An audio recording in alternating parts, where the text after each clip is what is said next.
Sama tayong magiging tarakili.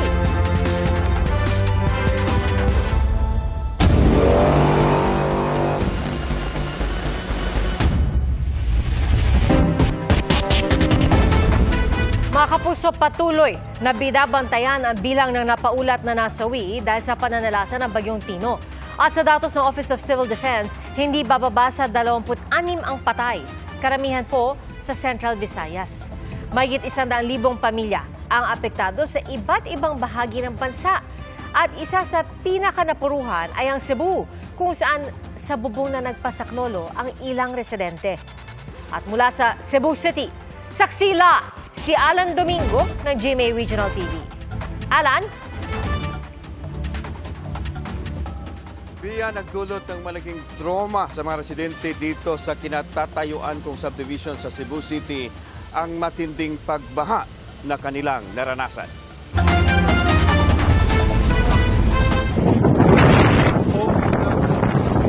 Dahil sa lakas ng agos at taas ng baha kaninang umaga sa sitio ng Catalisay City, tinangay na ang ilang sasakyan. Rumagasa naman ang tubig sa barangay Dublog, kaya ang ilang residente napaakyat sa ikalawang palapag ng kanilang mga bahay. Sa iba pang lugar, may mga residenteng nanawagan ng rescue. Kasunod naman ng pag-apaw ng Mananga River, tumambad sa mga nag-inspeksyong opisyal ang mga nawasak na bahay. Nailikas naman ang mga residente bago pa tumama ang bagyo. Hindi makapunta kong emergency. Pwede please guys. Tabangin. Sa Liloan, napaiyak sa takot ang residenteng ito habang kinukunan ang taas ng baha sa barangay Kutkot. Marami sa mga residente binalot sa trapal ang mga sarili habang naghihintay ng rescue. Maladagat ang baha sa barangay Hubay. Doon sinagip ng Red Cross ang mga stranded sa ikatlong palapag ng isang bahay. Rumagasa rin ang sapa sa sitio Pulang Bukid sa Mandawi City. Umabot ang tubig sa ikalawang palapag ng mga bahay sa tabi ng sapa. Sa barangay Alang-Alang, nadaganan ng mga nabuwal na puno ang isang nakaparadang kotse. Nagpasaklulo rin ang ilang taga-sitio Galaxy sa barangay Danglag sa bayan ng Konsolasyon. Send help, please. Sa National Highway, abot baywang ang kulay tsokolating baha kaya walang magkadaang sasakyan.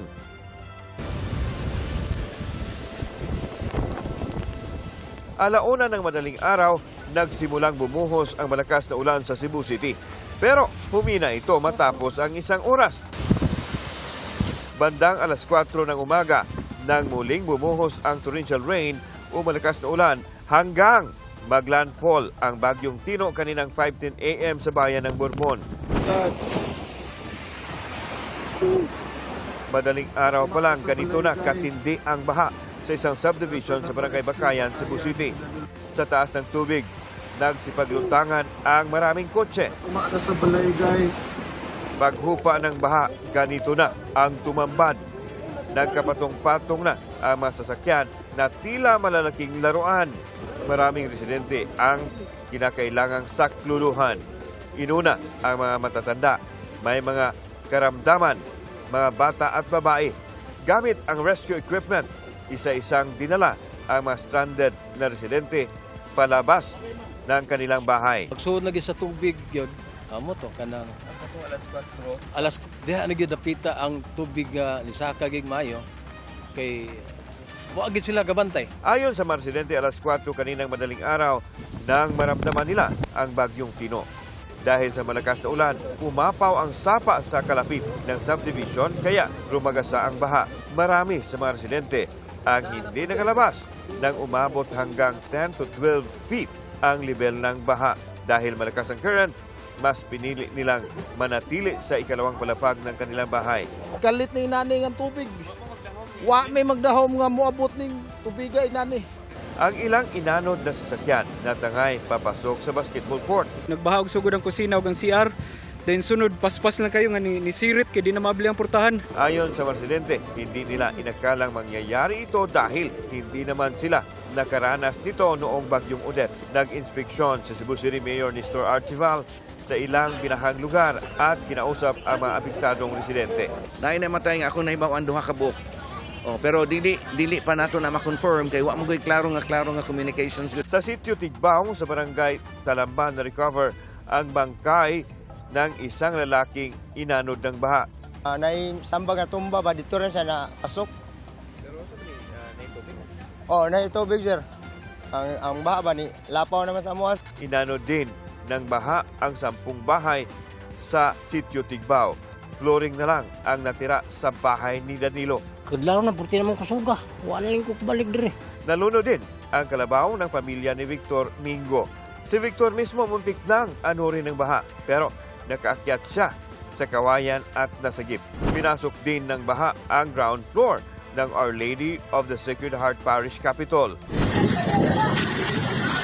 Rumagasa rin ang tubig sa Barangay Tisa. Sa Danao City, nagsilutangan din ang mga gamit sa kalsada dahil sa malawakang pagbaha. Nalubog pati National Highway sa Barangay Estaca sa bayan ng Compostela. Pati fire truck na sakay ng mga magre-rescue na dala ng agos ng tubig.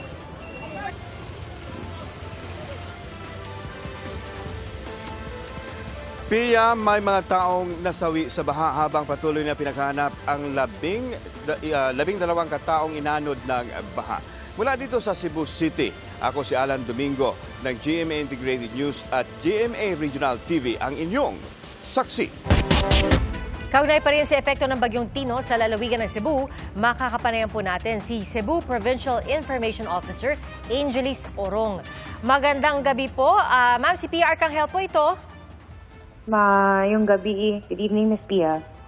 Ma'am, unang-una, kamusta po ang panahon ngayon dyan sa Cebu? Maulan pa po ba? Yes, actually, maulan pa po.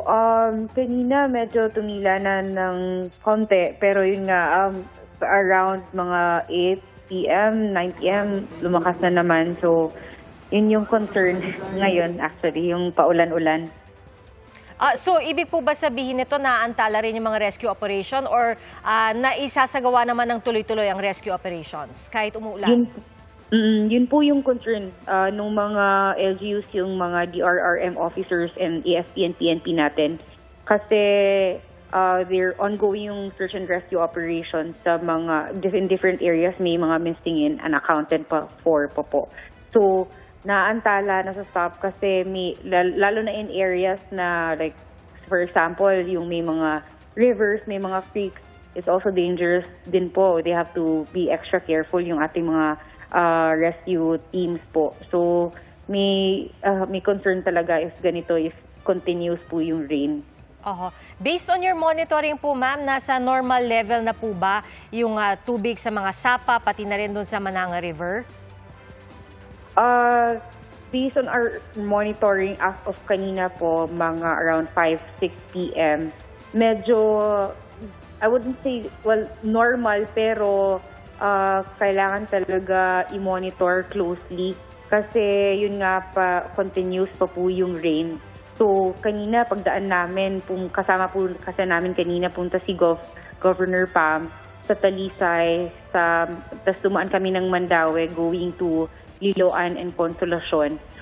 Yun yung concern, nakikita na tumataas pa din po yung rivers dahil sa continuous rain po. Pero ma'am, linawin lang po namin, sa mga sandaling ito po ba, may mga nakabalik na po sa kanilang mga tahanan? Halimbawa doon po sa mga subdivision na nakita namin, halimbawa sa Talisay, sa Cebu. Yes, meron naman po. Kanina, yung sa Liloan, for example, madaming videos nga na nakita na the people were on the roof. Sa napuntahan po namin kanina, some people actually chose to go back to their homes already. Some are in evacuation centers, but some are, kasi humupa na po yung baha. So, some are in their homes already po. Ma'am, marami rin po kasi ang nababahala dahil alam po namin, syempre alam po natin lahat, nung Setyembre lang po, no, tumama yung 6.9 na lindol sa Bogo City sa Cebu. Yung sitwasyon po ba doon, kamusta po? May mga kinailangan din bang ilikas pa? Although, di ba sa punto ito, may mga hindi pa rin nakakabalik sa kanilang matahanan, nasa tent city pa rin po? Yes. So, what the thing with yung sa 11 LGUs natin po, how we prepared for that is different from how we prepared for the whole province. May dalawa po tayong preparedness plan. Yung isa, one for the province, and then special preparedness plan just for the 11 quake-affected LGUs. So ang ginawa under sa disaster preparedness plan for them is preemptive talaga yung evacuation sa kanila. So for those in the 10 cities, in-evacuate na talaga sila earlier pa. So wala nang nag-stay ng 10 cities during even before, like a day before the typhoon. Naka-stay na po sila sa evacuation centers. There were some LGUs who adopt a family na parang practice. So safe naman po, thankfully, so far sa mga nakuha natin na information from our information officers. Wala pong casualties. For example, in Bugos City, wala pong casualties. In Bourbon, wala po. We have may ibang areas lang po tayo na hinihintay lang po natin yung information kasi ngayon ang problem is signal po talaga, telecommunication signal po. O wala po tayong information from some LGUs or some areas po. Ma'am, kasi nakita rin po natin, sabi niyo nga po, yung rescue operations ongoing, tuloy-tuloy pa rin po. Pero ang clearing operations po ba, naumpisahan na po? Yes po, naumpisahan na. There are actually several LGUs who asked for support from the provincial government on heavy equipment. Kasi yun yung priority, especially in the north, para maabutan natin yung areas na kailangan ng immediate na tulong. So clearing operations, nagpadala na po tayo ng several heavy equipment. And there were also private companies who extended their equipment and their manpower para ma-clear na po earlier. And ma'am, kamusta po yung basic utilities natin, water, electricity, yung ating linya ng komunikasyon sa probinsya po? So ang pinaka-importante ngayon is actually yun nga, the mode of communication. Medyo may ibang areas talaga na wala pa, minimal to zero yung yung signal. So yun yung prioritize, just like the earthquake. The governor has asked the telco companies to prioritize this para mabalik kasi ang dami natin nakukuha din na request or concerns from families abroad na hindi nila makontak yung pamilya nila. So, yun yung priority. And then sa electricity po, may mga areas naman po na nabalik na but hindi pa po talaga in all sa lahat ng areas. May madami-dami pa pong, may madami po kasing posts na natumba, lines that were down. So, ngayon, I can't say the percentage just as of yet, but madami pa po talagang lines that are down po. As for water, the same po, it goes with electricity kasi. So, yung tap water po, yun po yung concern ngayon in some areas and in some evacuation centers as well.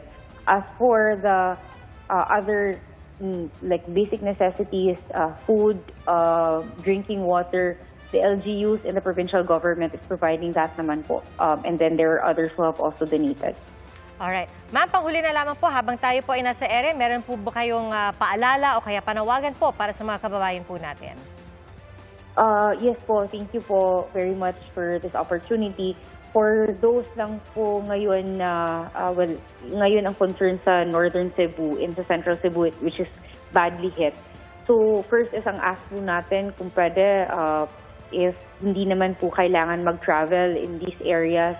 So, refrain na lang po tayo from going there, lalo na palagi pang umuulan.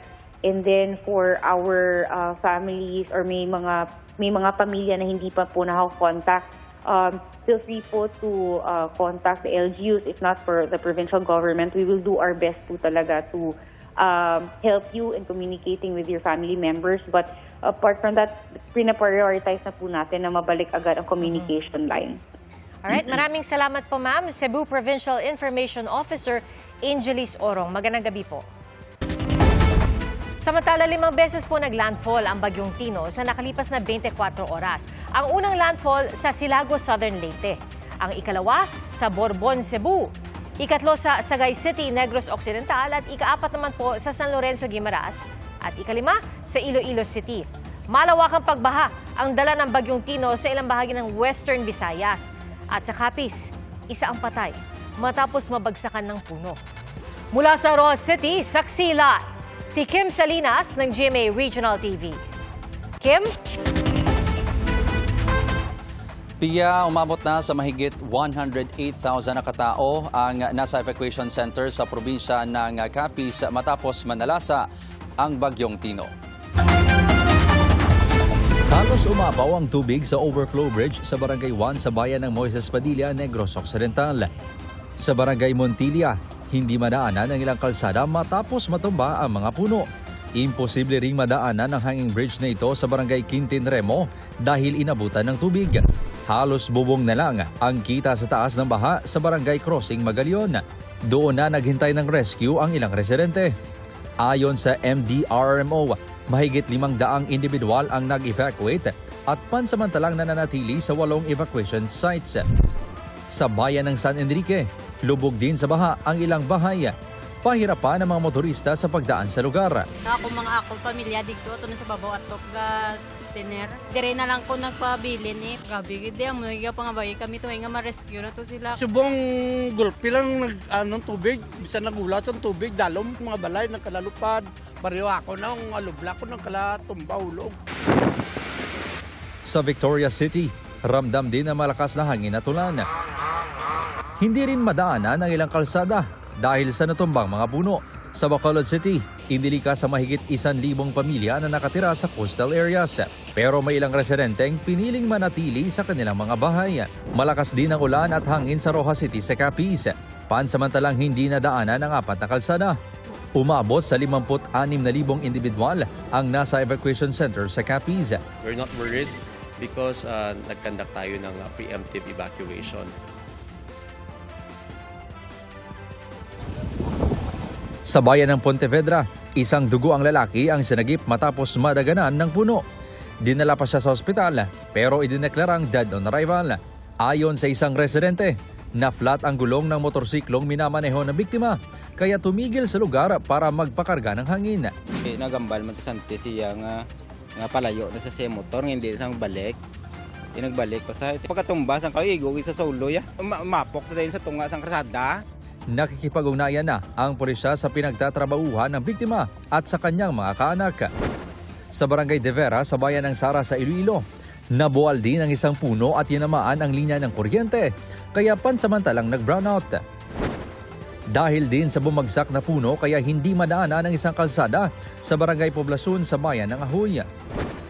May natanggal ding bubong sa isang pasilidad sa seawall sa bayan ng San Dionisio. Maging sa plaza ng Dumangas, ilang sasakyan pa ang nahulugan ng sanga ng kahoy. Nagkalat din ang mga ito sa gitna ng kalsada. Sa coastal areas, nilipad pa ng hangin ang bubong ng ilang bahay. Daan-daang pamilya ang nananatili sa evacuation center sa Aklan. Karamihan sa kanila ay nakatira malapit sa Aklan River at mga bahaing lugar. Nagsagawa na rin doon ng emergency power shutdown. Pia, mahigpit na minomonitor ng PDRMO Capiz ang sitwasyon sa 2nd District ng probinsya kung magpapatuloy pa ang pabugsong-bugsong pag-ulan. Samantala ay patuloy naman ang pagbibigay ng mga LGU ng food packs sa mga residente na nasa evacuation centers. At live mula rito sa Roja City, ako si Kim Salinas ng GMA Regional TV, ang inyong saksi.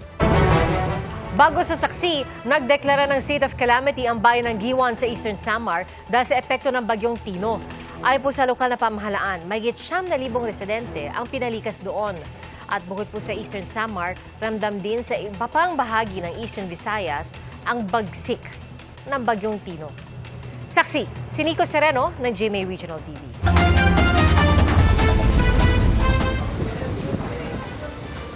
Pasado las 11 kagabi, ramdam ang malakas na hangin ng Bagyong Tino sa Abuyog, Leyte.